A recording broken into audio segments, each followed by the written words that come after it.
Connaissez-vous l'histoire des fouilles archéologiques d'Ansérune?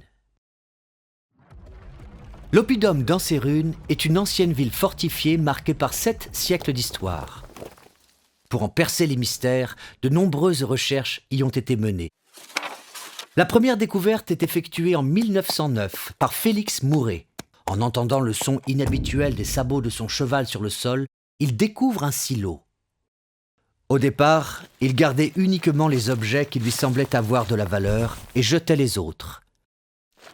Ainsi, beaucoup d'informations scientifiques ont été perdues. Heureusement, il a été rapidement conseillé par des archéologues. En 1916, les fouilles commencent réellement. Le matériel utilisé est composé majoritairement de pioches et de pelles, mais aussi des treuils manuels pour remonter de gros objets enfouis comme des jarres ou des blocs d'architecture.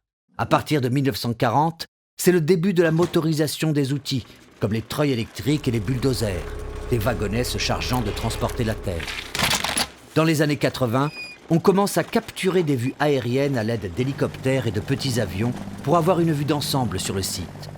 Les rapports jusqu'ici manuscrits sont tapés à la machine à écrire, puis avec un ordinateur à partir des années 2000. Ces années marquent le début de l'ère numérique. Cela fait maintenant plus de 20 ans que le métier d'archéologue se divise en différentes branches d'expertise.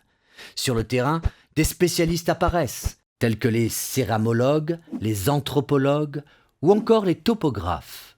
Ceux-ci utilisent de nouvelles technologies de détection comme le lidar, un scanner qui permet d'obtenir un relevé topographique du sol.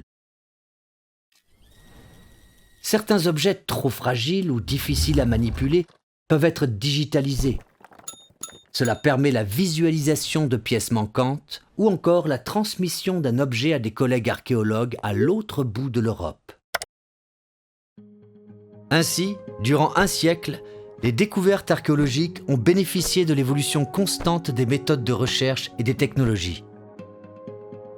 Aujourd'hui encore, ce site reste un terrain d'expérimentation pour les nouvelles générations d'archéologues, avec toujours plus de découvertes à faire et de méthodes à inventer.